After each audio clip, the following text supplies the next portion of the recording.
But aside from that, what I would notice is I'd come out of a 90-minute class and I just felt like the world was different. And of Hmm. course, it was because I was different. I Right. didn't realize how much I was in probably constant stress or constant tension, controlling everything. Coming out of a class, it was like I'd softened and I'd opened up, and everything was like, oh, wow, this is ooh, damn. And that's what really kept me coming back. And then as other things started to arise in my life to do with the mental, emotional body, that was when I was like, oh, now I really need to double down on yoga because I need that to master my mind in essence.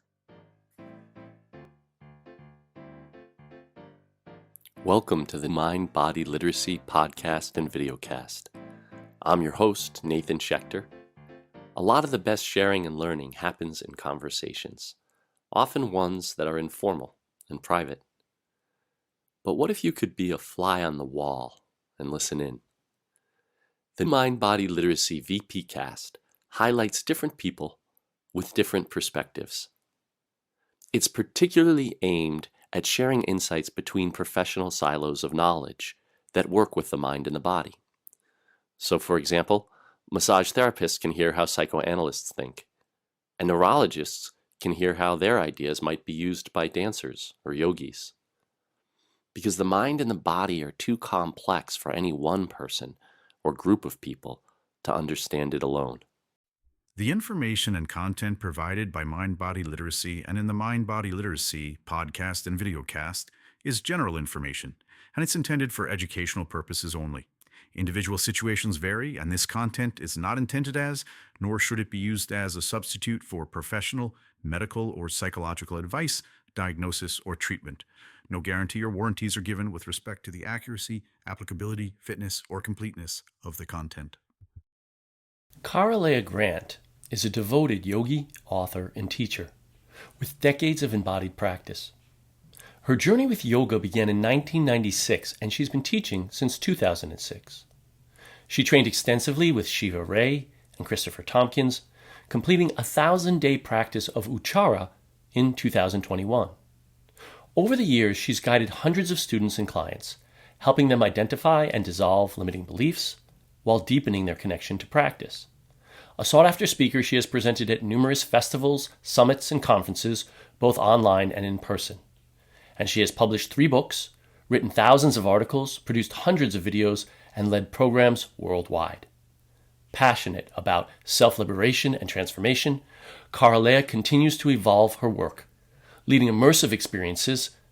Her teaching is rooted in Shaivism and works across the physical, mental, emotional, and energetic levels to support awakening and liberation through daily practice. Please join me in welcoming Kara-Leah Grant. So welcome everybody to the Mind Body Literacy podcast. And before we started, my guest today, Kara-Leah, and I were talking about how we both enjoy a good conversation. And I really do. And one of the reasons we do this is because so often, the conversations yield so many insights, but they only happen between 2 people. And so Mhm. I'm really glad to have you here, Kara-Leah, to talk. And as I was thinking about all the things that we were going to speak about, I came to think that, a lot of, well, sometimes you hear people in the movement world, they'll talk about movement as nutrition, right? That there are all Mhm. these different, things you could possibly, have on the plate, and they all add something, and in movement, maybe, for folks who aren't familiar, it's an ecstatic dance or a contact improv or a yoga or a weightlifting or a martial art or whatever.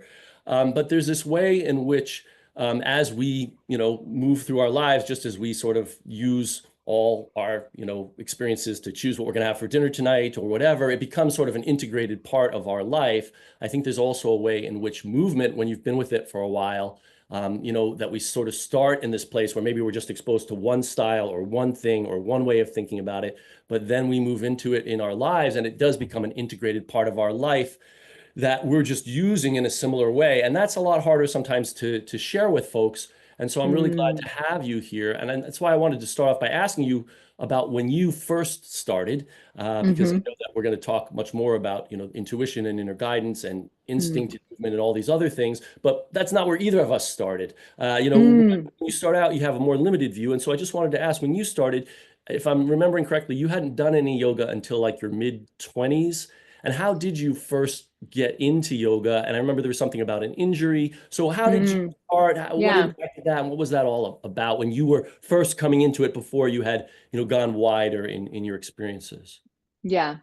I first encountered yoga in 1995, and I would have been 20 then. I just did a 10-week Iyengar course because randomly my boyfriend's good friend was teaching, which was, a little unusual back then too for a man to be teaching yoga. And this was in New Zealand, in Auckland. And I had had a spinal fusion 4 years prior. So I was so inflexible, hardly any movement. Iyengar was probably the best place I could have started. And I just remember being propped up, and it was like they would have to find so many props to get me into the posture. By the time I got in, it was time to get out. Um, and it wasn't until about 5 years later that I began, which was my mid 20s, that I had a flare up of my back. I was having intense sciatic pain. The doctors are like, "You're probably going to need another spinal fusion." And I'm like, "Nah, I'm going to deal with this myself." And that was when I committed to yoga. And so I initially started doing Ashtanga and then Bikram, and have tried many, many styles in the last 25 years since that moment. And my understanding, even then, it's interesting. Like, I knew yoga was a movement practice, but I also knew it was so much more. And so when the doctors were looking at what was going on with me, I could tell they were approaching it from just a pure biomechanical perspective. And I could see that they were just looking at, yeah, as if I was a car, and that they didn't really understand what was causing the discs to behave, my back to behave in the way that it was behaving. And I'm like, you guys are just treating the symptom, and if you just keep doing that, we're never going to get to the root of things. So even as a young woman in my early 20s, I could sense that that's what was going on. And I just knew that there was something in yoga that would give me the holistic approach to address what was happening at the root.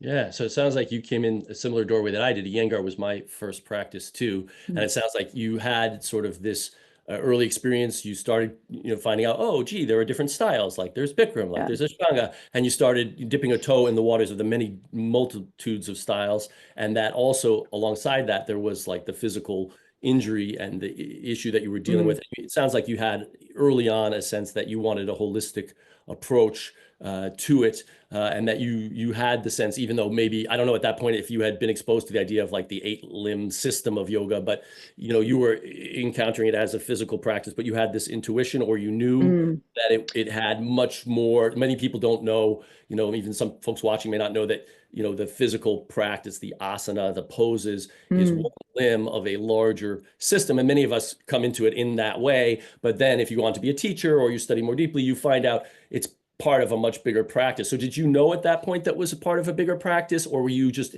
intuitively like, I feel like holistic approach is right for me, and yoga seems to be a doorway that I want to explore more? Was that? Yeah, I like it's curious because you're asking that question. Like, I don't remember specifically, but my sense is maybe it was the way that the class was taught, the Iyengar, the 10-week class was taught. Yeah.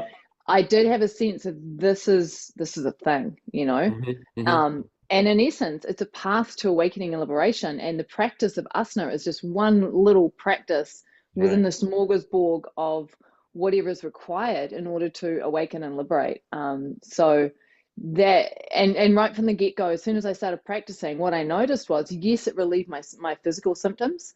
Like within, I mean, I was in chronic daily pain, and within maybe 3 months it had lessened and I wasn't in chronic daily pain anymore. And I was walking with a limp that started to lessen as well. The constant sciatic pain disappeared. Like, it was amazing.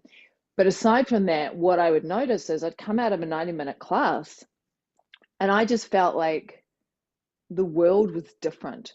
And of Hmm. course, it was because I was different.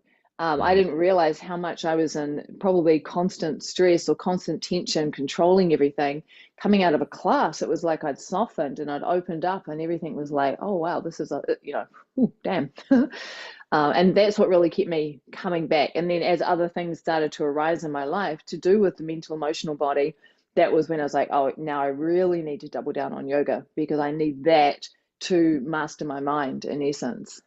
Right. It sounds like, that experience, which is hard to capture, but that you go in one state of feeling, Yeah. or low energy or pain or just whatever is in your daily life that's focused your mind, and then you come out and you feel like, wow, like I Mm. do see differently the world, and maybe it's because something in me has shifted. That is a very big part of an experience that people have when they go to yoga on whatever level.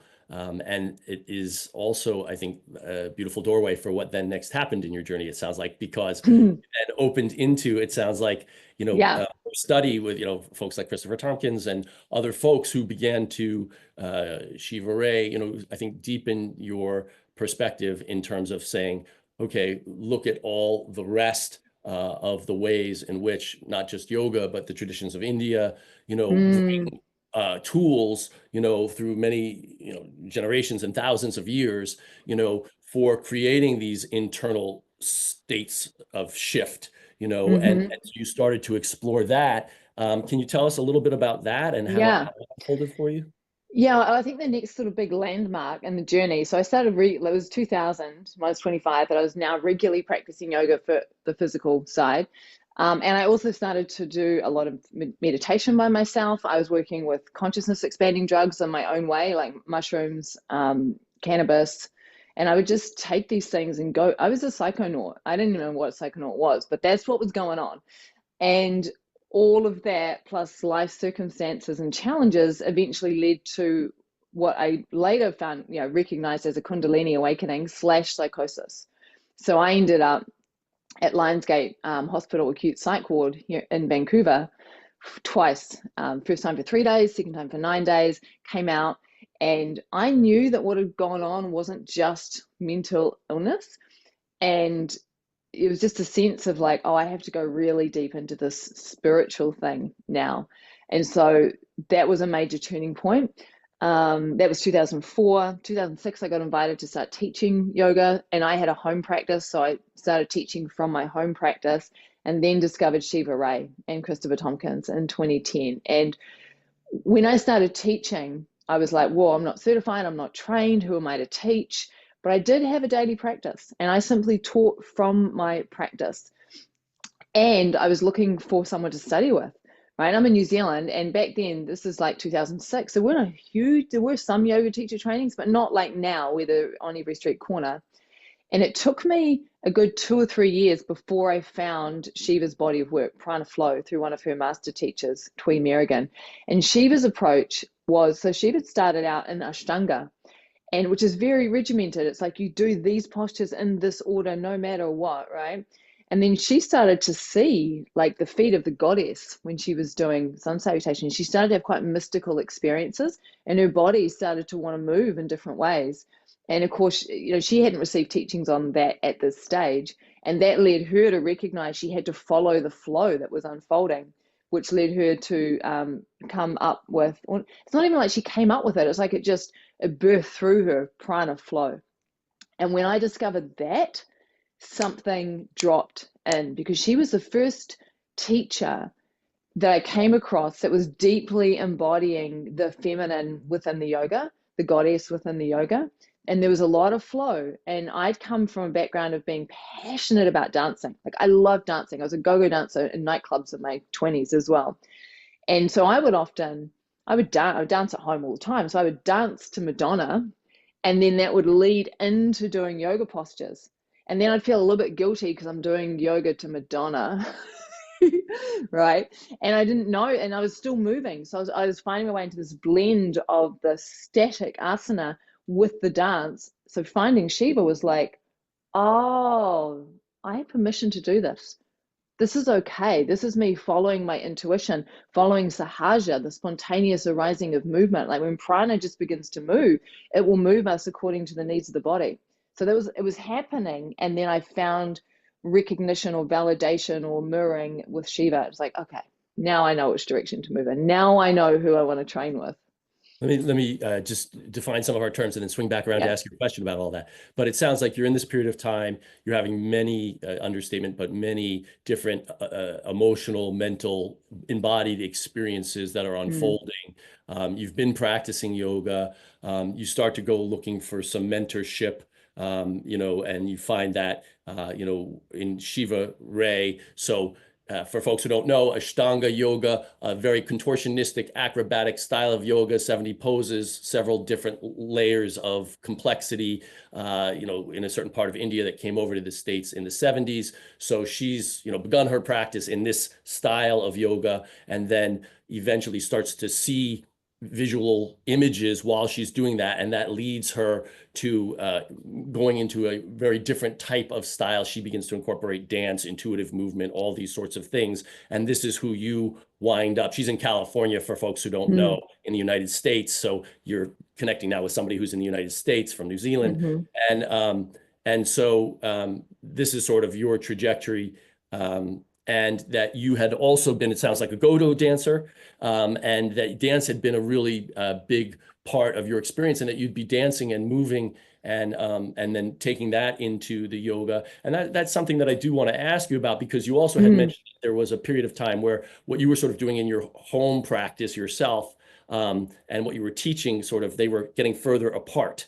And I wanted to ask you about that, because I know that with my own practice, and one of the things that I'm excited to talk to you about is, it is hard to explain to folks this other stage of, like, where movement becomes very integrated into your life and in its exploration.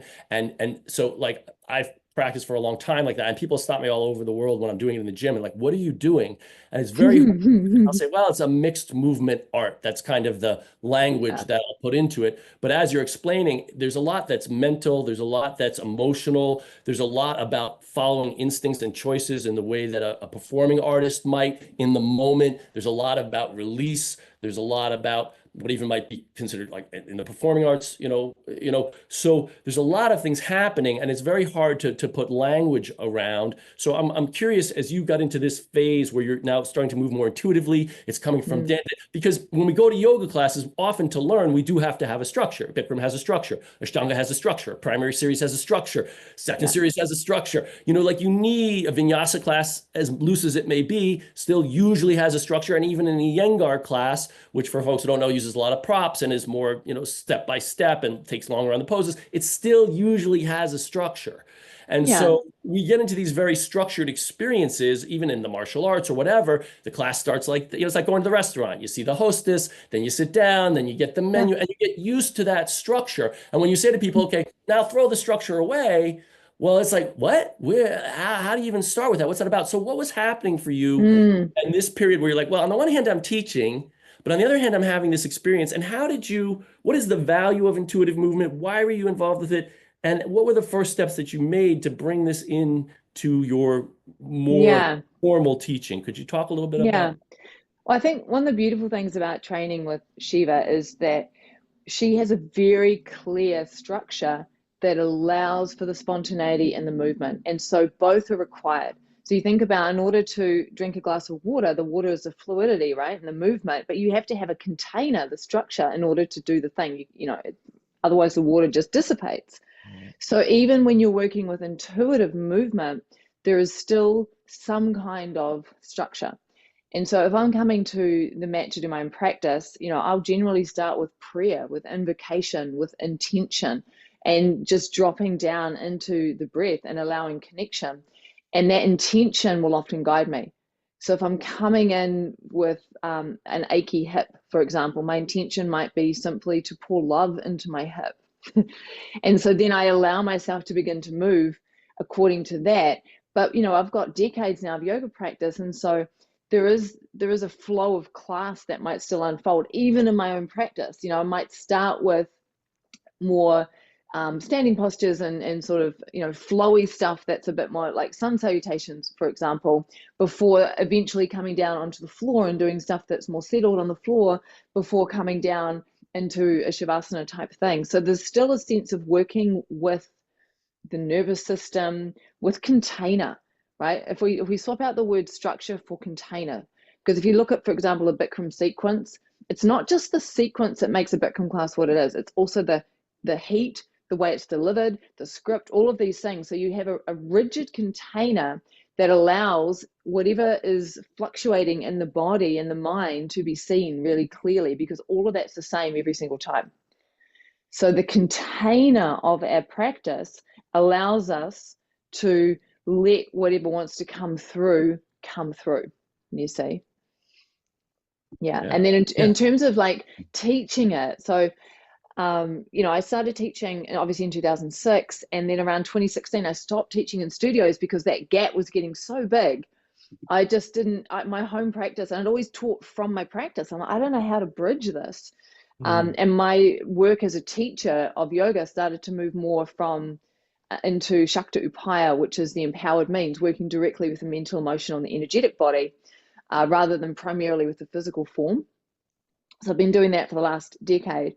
But recently I stepped back into a studio, and it's been really interesting to explore and play with, I have to meet the expectations of the students coming into studio, but then how do I create a structure, a container where they feel safe to begin to explore intuitive movement within the form of what they know? Yeah, I Yeah. think it's such a beautiful way of calling it, like saying there's a container, and within a structured container, there's freedom. And I Yeah. think also you made the point, though subtly, that with a lot of experience in movement, you have a vocabulary to draw on. It's like being a cook. Like if you can only Yeah. make toast, you don't have a lot of things to draw on. But if you've been cooking a long time and you have all kinds of recipes, getting into so it's very similar. You get into you say, well, Yeah. how'd you do that, Grandma? I don't know. I just throw in a pinch of this. Well, Grandma didn't just throw in a pinch of this or whatever. She's been doing it Yeah. a long time, and so now she can just throw in a pinch. So she has a cooking vocabulary that she's drawing upon Yes. to make it look that easy and free, but there is a lot of experience and structure behind that. So, Yeah. so it is a different thing to ask somebody who's a beginner and somebody who has a lot of experience to do that. And the container is helpful, and it's a growing process. It also sounds like you do have a structure. You're starting with intention. I'm going to breathe into my hip. Then I'm going to have, maybe I'm standing. Then I'm moving. Then I'm going maybe, and Yeah. then I'm ending in Shavasana. So there is a structure, although maybe a looser structure. But I also want to Yeah. pick up on what you said, because I think it is so helpful when we think about these experiences as ways of shifting states of mind, which they so Mm-hmm. often have been throughout history in many traditions. We're just exploring one today, and I know that you in like 2010, I think, correct me if I'm getting it wrong, you started studying this, and then like 2021, you did like a 1,000-day practice of Mm-hmm. Uchara, right? And so here now you have, so let's set aside the physical body doing stuff and Mm-hmm. come to like vocalization and making sound, Mm. which is still the Yeah. body. And there's still Yeah. muscles in there, and there's still physiological Uh-huh. things happening. But now, and even I tell people sometimes when I've practiced singing, you learn and you change how you're using your body, even though you're just singing. Yeah. Yet there is this whole other vibrational shifting consciousness experience which is happening. So can you tell us, first of all, for people who don't know, what is that practice, Mm-hmm. how you got involved with it, what all that's about, the tradition that it comes from? Could you talk a little bit about that Yeah, for for sure. So Shiva Ray's teaching is grounded in Tantra. And briefly explain Tantra. Tantra is a way of approaching practice. It's a way of approaching awakening and liberation, right?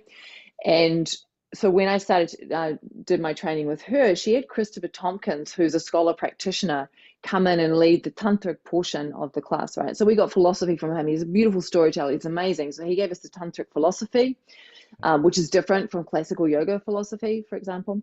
And part of that was he taught us a particular tantric practice from around the 12th or 13th century that's called uchara, or raising the om, right? And that practice just spoke to me. So after the training, I did it every day for 6 months, and then I did it fairly regularly until about 2015. And something in me just went, I'd done a lot of 40-day practices, 90-day practices. I'd written a book on how to do 40-day practices. And I was like, you know what? I'm going to do the 1,000 days. So in March 2015, I committed to doing 1,000 days, like that one practice every single day for 1,000 days in a row. And I dropped the ball twice, so I had to start again. So that's why it took me 6 years to complete a three and a Oh, half you're year clearly a practice. slacker then. Yeah, okay. Oh my God, such a slacker, like shocking.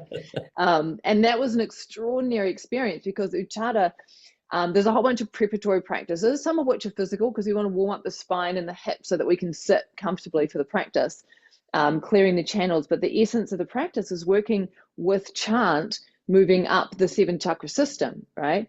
And it is designed to devour, digest, and dissolve our emotional and energetic samskaras, like the patterns in the body that are in there. And it is so potent and so powerful. It just yeah, it changed my life, like working with that practice and seeing the impact in students now. Like I've got a number of students that are actually, there's about 3 or 4 of them that are about to hit 1,000 days next March, which is incredible and wonderful to see. And watching the shift in how they show up for life as a result of that practice, it's such a delight.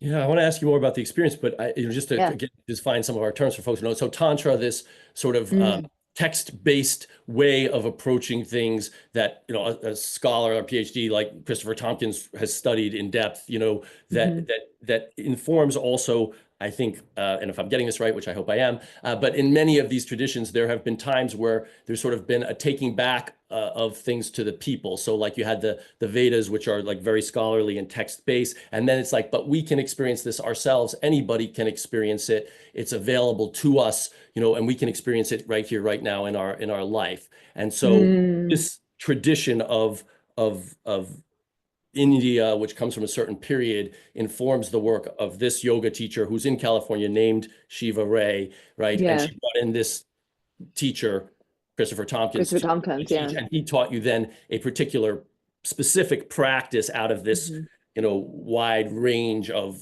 periods of history Yeah. and practices called uchara, which is a vocalization practice and kind of chanting, which I think he's shared in other places, is one of the Yeah. things I think perhaps people were doing in early times, in their practices and had a lot of power. I want to ask you about it though, in terms of the experience of it, because you say it's very powerful. You also mentioned some scars, which are like hmm pattern conditioned behaviors, which is the Indian way of thinking about in certain, ways of our habitual behaviors. But can you hmm talk a little bit about the experience, what you experience when you do that practice, like why? Mm, You talk about that's sort of like the background for people who don't know these terms, but can you talk about yeah. how does one do, like, what is that? Like, I know what it's like to go to an Italian restaurant. Yeah. You know, Yeah. it's What's it like to like play to do a practice? baseball. Yeah. What Yeah. is this and what's it about? What do you Totally. get out of it? And what's the experience? Yeah. Like, what's it like? What's a lemon taste Yeah. like, you know? Okay. So one quick thing on samskaras. So yes, they're pattern behaviors and also unresolved trauma, like unresolved emotions or nervous system responses that are actually stuck in the body, right? So when we act, like if you get triggered, it's usually because you're having an out of context reaction because one of those little parcels of unresolved emotions has been poked. And so the yogic practice is to devour it, to fully feel it, embrace it with loving awareness, so you can digest it, so it can dissolve, so those circumstances no longer trigger you. And so Uchata practice, it will eat up those things without you even necessarily feeling the emotion. So what it's like is you're literally just sitting there, chanting with your focus on a particular area of the body, and you're just dropping the chant in, chanting, chanting, chanting. You're moving the arms in a particular way. There's a visualization, and so entrainment is a key aspect of tantric yoga practice. Entrainment is when you give the mind 3 or more things to focus on in a practice, so you literally, there's no space, there's no room to think, right? Because if I'm focusing on, right, my attention needs to be on the root chakra, and I am making this particular sound as I do that, I'm moving my hands in this particular way, I'm breathing in a particular pattern, I'm visualizing a particular thing, right? The mind can't think, there's nowhere to go. And so it really trains us into one-pointed focus and concentration. And so what I've found is that, when we do a practice, when we devote to a particular practice and give ourselves to it day after day, after month after month, after year, at a certain point, we unlock the Shakti or the power of the practice. And then the practice is enlivened, it's empowered, and it begins to do us. So it's no longer we're doing the practice, we're being done by the practice. And it's like, I don't want to say it's like possession, because it's not like that, but it's just like such a deep immersion, surrendering into the unfolding, that there is no sense of the story of me, the personal identity left. There's just the practice happening, you see. And so now I don't do it that often unless I've got I can feel deep stuff that's starting to get stirred up. So what it's like I'm like, ooh, there's some icky stuff I'm ready to liberate. I'll start doing the practice, and it's like the practice is scooping down into the depths of my unconscious and hooking up the sludge and bringing it up. And it's like the chant, the sound just eats that up, incinerates it in the fire of the practice, and it just dissolves. And then on the other side of practice, I'm like, oh, yay, I feel way better now. And are you feeling that physically? Are you seeing that in images? Are you hearing it in the sound? How are you? It's more of an energy. For me, it's more of an energetic sense. I mean, occasionally, sometimes, I might burst into tears, I might feel emotion. But what I find with the practice of Uchata, the way that it eats stuff up is that it just eats it up. There's just, and sometimes there'll be burps. When you eat a good meal and you have a really good burp afterwards, because Yeah. it literally is like that. I'll be leading practice on a retreat and people are burping because they're digesting the sludge of their unconscious, the old shit, Yeah, you see that in regular practice too. And I think the right? point that you were making is a point about the focusing technique. People will often say that even just about yoga itself. Like I like it because I don't have to think, and my mind just turns off. But it sounds Yeah. like in this, it's the chanting and is there a movement that you're doing with your hands, or is it just Yeah, like you're moving the hands and mirroring the way that the energy is flowing, right? So okay, everything is in training. it's So not there's a that mudra or sense. something, it's just a movement, or is it Yeah, a no, and there's a mudra as well. Yeah. okay, so a mudra So is the a hands, specific hand position. Yeah, yeah, so there's a specific. specific hand position. Okay. Yeah, and I mean, all of these things are really important because of the way that they direct the energy and direct the attention. Right. And the sound itself, like Christopher Tompkins always says, that the sound is like a sonic needle that is piercing through the psychic gunk that's accumulated in the depths of each chakra. Right. So it pierces it, and I love that. It's like it Yeah. loosens it all up, so it can then just dissolve as such. Now, as you talk about it, it reminds me a lot of like Ashtanga with, the specific positions where you gaze, with your The eyes, drishtis, or yeah. the drishtis, that people who haven't done that practice. So in this practice, Ashtanga, which is this, it's about 70 poses, whatever, every position has a place where you gaze. And if you focus on 5 breaths in every position for an hour and a half, and your gaze is always on a spot, your mind shuts down after a while because of the very specific focusing techniques. And these, techniques, there are thousands of them in India, but this sounds like another specific one. I just also want to ask, do you think that this is an experience that is mostly, you said, energetic, or do you think it is one? Because you've talked, I guess what I should ask you is, it sounds like underlying a lot of this, you have a real interest in healing, and a real interest in transformation and transforming things that have been difficult. And so I know in some of the I mean, we're talking about a practice that comes from, like, I don't know if I get it wrong, but like the 9th to 12th century or something like that. Like these are Yeah. long time ago Yeah, practices, I and think 11th to before 12th is modern particularly thinking one. in many ways. But the ideas that were in that period of time about Shiva, which I think a lot of people also may not know what that's about, but this idea about sort of feeling and perceiving your interconnection and your oneness with everything, kind of going from, and you talk about holding it in loving awareness, which is often associated, with some of these experiences. So what I'm asking is, I guess a few things. What is your interest in the sort of tradition of healing that came from this tradition that comes out of this period of history and then informs what we hear about today? Personally, what's your interest? And then B, do you associate it with like the larger themes of feeling like an isolated being versus an Atman or a consciousness that are sort of writ large in a sort of spiritual tradition? Or is it just like, nah, it's another thing that I do and I feel a certain kind of energy and then I go on with my day? So I'm just curious about Yeah, about it and your yeah, experience with it. yeah. I'm just feeling to how to. I mean, in essence, the path is one, like if the tantric path is awakening, liberation, and enjoyment of life, right? And that liberation is liberation from suffering. So when we talk about healing, a lot of us come to yoga to heal, whether it's physically, mentally, or emotionally. We come to heal. And that was my journey. I came to heal physically, and then I came to heal mentally and emotionally. And so I'm on it and I'm living it, and it's happening, and these things are unfolding. And I discovered that I dove deeper into the philosophy of Tantra around 2017, 2018. I discovered Christopher Wallace. So he's the other really important Christopher in the Tantric world. Yeah. Yeah, Christopher Only Wallace. Christophers teach about this, by the way. If your name's not Only Christopher, you Christopher's. don't teach Yeah, about it. totally. It's not a thing then. He wrote Tantra Illuminated, which is like the Bible for tantric philosophy. And when I found that book, I was like, oh my God, because it just described to me the landscape I was already living through. And it gave me frameworks to work with. I was like, oh, now I know where I am. Now I know the territory. It's like you're walking across, Turtle Island as such, and then someone gives you a map and you're like, oh wow, that's where all the things are. It was a bit like that. And so in terms of, yeah, I mean, I've been hardcore orientated to awakening and liberation. So the what unfolded for me in 2004, there was there was a paradigm shift in how I perceived reality.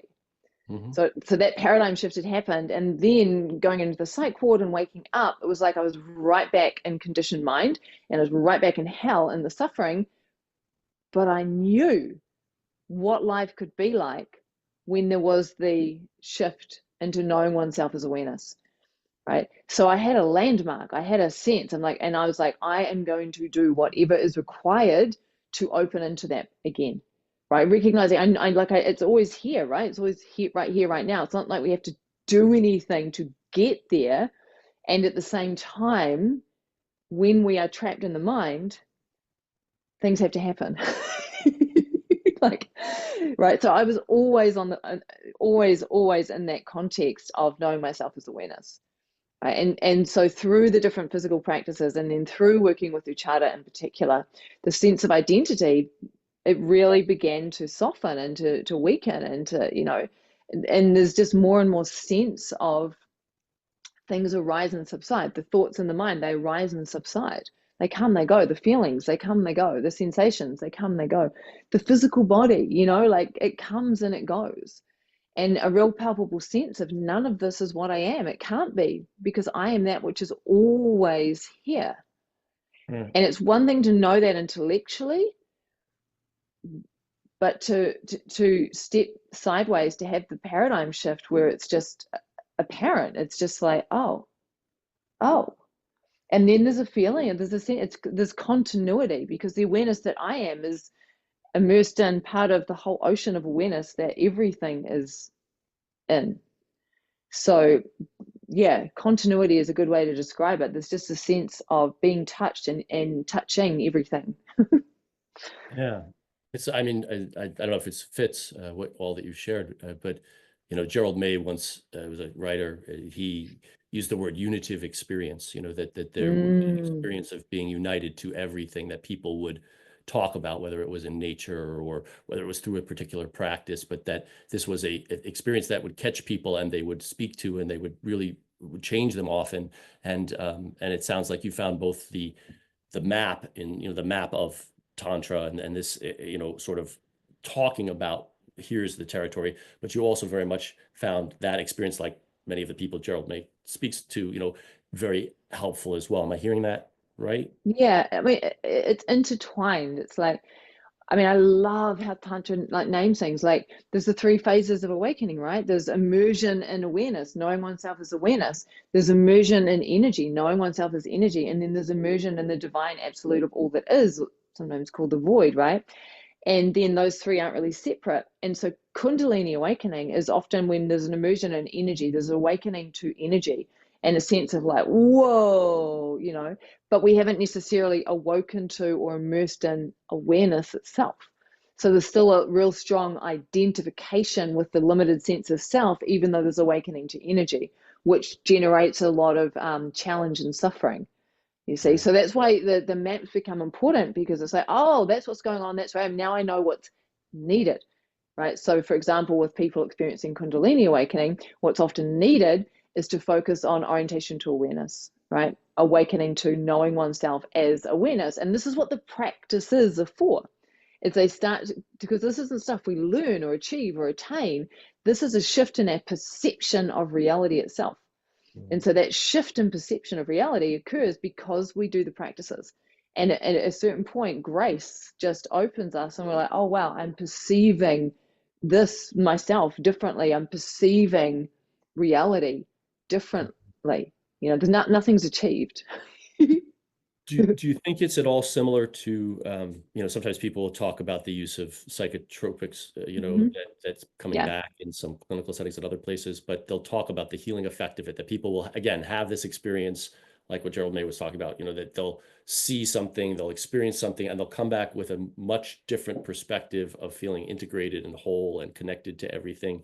Do you feel it's all similar or different to something like that? Yeah, I mean, I've definitely journeyed with all different kinds of substances, plant medicines, and my sense is that they are very much door openers, right? They open the door to what we can actually already open the door to within us without them. But Mhm. sometimes we need to know what it's like to have that experience, right? The trick is to not attribute that experience to the drug, to the medicine. Because when Right, we do that, we create a separation. It's like, oh right, yeah, I was tripping, it was the acid. It's like, no, it wasn't the acid. That's there all the time. It just right, opened the door. Can right, now can you actually open to that without the tool, you right. see? And, And and, and so, And for folks who may not be familiar with all this, I'll just say that, I mean, even setting all this aside, the world that India has around it in its history talks about the human mind in very different ways. I mean, they just don't think about the mind in a Western concept when you read what they've said. They talk about Buddhi and they talk about many levels and layers and koshas. So they have a different already in that history, in that literature view of how they are, it's like we all describe the elephant differently, right? And so when they describe this mental, physical, emotional experience, they're not talking about psyche, id, ego. Like that's not their model per se. They have another way of talking about it. And here we're also talking about it in a very different way. So I just want to set that frame mm, around it for people who may not be familiar. But going to your point, what you're talking about is a reality transcending, or maybe a better way to say it is a day-to-day mind, state transcending experience of realizing what is thought of in this world as a reality of how everything is interconnected and we are mm, part of that, and that one might get little glimpses into it. One might be like intellectual and reading about it and studying it. One might be having what you call the Kundalini awakening, which is sort of an energetic experience of a lot of energy, which may not yet be that unitive experience, but is like, oh, something's happening and I can't totally make sense of what's happening and I don't know what's happening and it's a little scary. And then like, oh, people who have gone on this journey with this cultural, view have said it's like, you see the mall before you get to the highway. It's something sometimes that you see, before you get to this other stage. Okay, now I know where I am. And this is some of the territory that you're exploring, and you're saying, yeah, you can use a substance that can also kind of peel back the shades and show you this. But ultimately, what we're talking about, and ultimately what in India, in some ways, is being talked about, is this ultimate reality that somebody once said, it's this funny story about a scientist who went and was talking to three, spiritual adepts in India and was talking to them about things and trying to explain something. They were having this whole conversation. They're talking about molecules. And finally, one of them said, oh, I see. She thinks these molecules are real.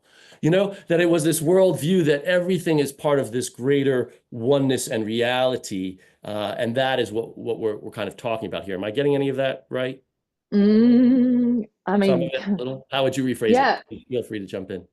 yeah, I love your distinction there. The frame with which we see reality determines our experience of reality, Yes. Yes. right? So it's really helpful first to start to become aware of the frames, right? And that I say this first, what frame are you perceiving reality through? And then to be like, what's going to be the most beneficial frame? If I want to decrease my suffering, if I want to be able to expand and liberate, what's the most beneficial frame? And this is what Tantra is. The beautiful thing with Tantra, it doesn't say this is reality. It says this is a frame that will liberate you from suffering. Right. And then at a certain point, Tantra also says at a certain point, you don't need Tantra anymore because you are directly perceiving reality as it is, and the frames themselves just all go. They just go. They're not needed. And so most people are perceiving reality through conditioned mind. They're not in direct contact with what is actually unfolding. They're projecting, imagining, thinking about. and they have very fixed ideas of what is going on. I like this, I don't like that. That guy's a fucking asshole. What a dick. Righty rah, bloody blah. Oh my God, do. And it's all mind generated. It's all mind generated. Do you think that it's I mean, I've heard people talk about other systems like Gnostic systems, or even you can talk about things like nonviolent communication or whatever, where the people talk about different ways of shifting mind states from seeing things as very static to a much more loving awareness, or in some systems, there was the idea that through prayer, through movement, through prayer, through meditation, that you would basically, what you were doing was you were clearing the way that you see the world, that you were getting Mm. past conditioned experience and being able to see things more clearly. I mean, there's another funny story about a guy who travels to India and says he goes to find the most, wise person. He says, "Tell me in one word." He's an American, of course, so he goes, "Tell me in like one sentence, all the wisdom you have learned." And the guy turns to him and says, "Know what is happening." And so this idea that we can clarify our states of mind so we can look out in the world in a less conditioned way and just see Yeah, what's happening without a lot of layers. Would you say that that's yeah, some of what you're speaking to? yeah, for sure. I had an experience a couple of days ago when I was reflecting on some interactions with a friend of mine, and I was like, oh, that was a story I was telling myself about what was happening. And as I acknowledged the story that I was telling about what I thought was happening, the story fell away. And then I'm like, oh, now then I could see him as he was. And it was just such a beautiful example of how, this is a process, this is an ongoing thing, right? And, it happens all the time. Like events in the past are a good litmus test, right? If we are still telling the same story about that boyfriend or girlfriend or whatever 10 years ago, and we're still telling the same fucking story, we ain't done no work. Because what begins to happen is that we begin to see it differently, and the seeing it differently continues to evolve and it continues to change, and then it's just like, oh wow. You see, so nothing is fixed in that respect. You see, it's like, oh, this is interesting, which is So mm, I want to ask you, and now bring it back, because we've had this beautiful exploration and many different ways and roads for doing different kinds of exploration and work. Um, and you talked about, movement or ucharas, ways mhm. to digest emotions, or, all these. I mean, I can't recap everything that you said, but how do you guide people who might be at the beginning of their journey, who, like you and I, when Yeah, we first stepped into our first Iyengar class, and I had no idea, what Ashtanga was. I had no idea what Bikram yoga was. I had no yeah, idea, for any of these people that we've mentioned, like I think like in that first 3 years of practice, somebody mentioned to me Shiva Ray, like, and I went to one class, like this is where a lot of people are coming at it from, and these seem like very advanced concepts and maybe even a little yeah. scary. So how do you guide people who are afraid? I ran away from my first yoga class. I was in the Iyengar yoga class at Patricia Walden's studio. I watched 20 minutes and left and went home and said, I have no idea what these people are doing. I'm leaving. So Mm, so often, people are coming from not being familiar with these practices. How do you guide people, in a gentle way, in a beginning way, to do some yeah, early explorations? What would you say to that? yeah. I'm a big fan of inviting curiosity, right? Just inviting people to start to be really curious about what's unfolding and to simply become aware of the feeling of breath in the nostrils and just notice that. What does it feel like? Is it even? Is it jagged? And just getting them to directly feel reality rather than think about. Direct, feel the breath in your nostrils. Be aware of the breath in the nostrils. And I just keep cueing that. Like, so in a class, a brand new person, I'm just cueing them to be aware of what you are sensing and just notice. Notice what it feels like. Notice what comes up. Notice the mind's moving through. Just notice. Just notice. And that starts to, because yoga is often translated as union, but before we can come into union, which is immersion into all that is, first we have to separate. Most of us are identified with the mind. We think we are our thoughts. And so the practice of yoga is inviting us to become aware of our thoughts. That's the separation, right? And as we start to become aware of the thoughts moving through the mind, then we can become less reactive. The thought can come and we can be aware of it, and there can be a little gap. We don't act on it because we don't want to, right? So the way to start is to be curious about this body-mind interface that allows you to be in this world, because it's extraordinary. Like the body is this incredible miracle. Like holy what it can do is extraordinary. Yes. Yeah.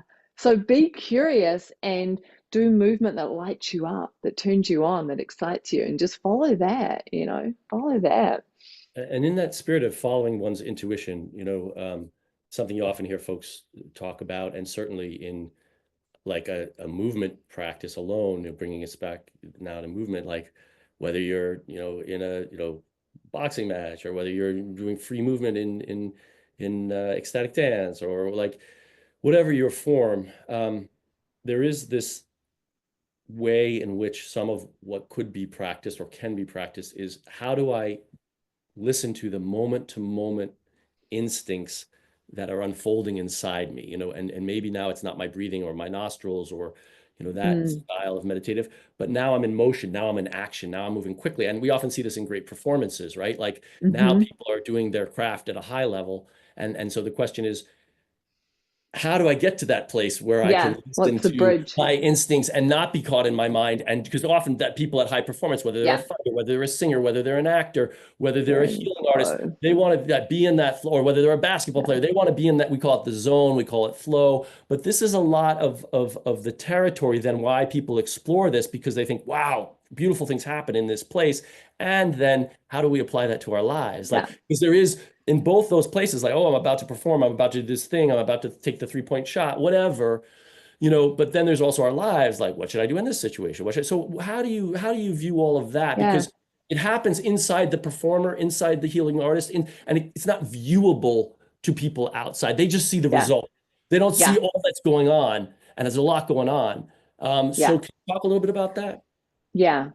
I'll see if I can like kind of summarize the journey. So if when we become aware of breath, we start to immerse in breath, and breath brings in prana or life force. So we're attuning to breath as a way to attune to prana, because breath is more gross, it's more accessible than saying to someone, "Oh, attune to prana." It's like, what, crazy lady, right? So we're attuning to breath as a way to start to bring people into that, and then we're letting the breath move the body. So if we're inhaling to expand and then exhaling to contract, we're starting to get a sense of the breath with the movement with prana.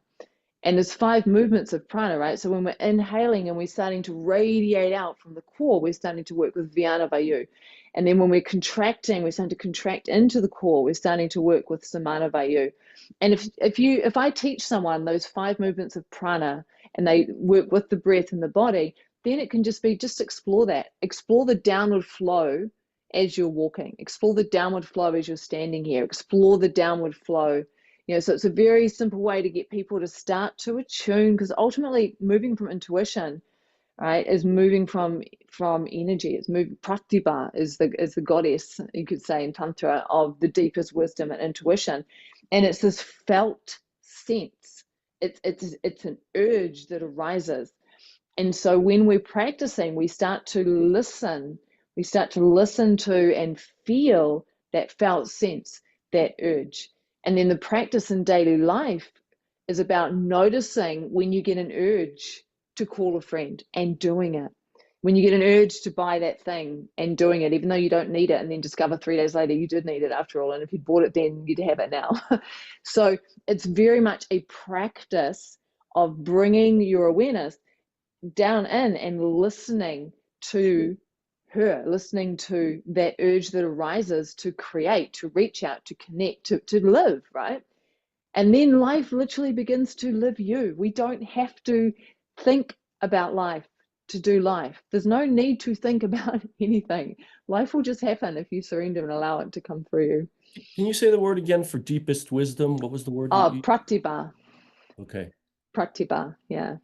And translating as deepest wisdom, or? Yeah, the deepest, like the deepest intuitive wisdom. She's personified as a goddess, like in Tantra.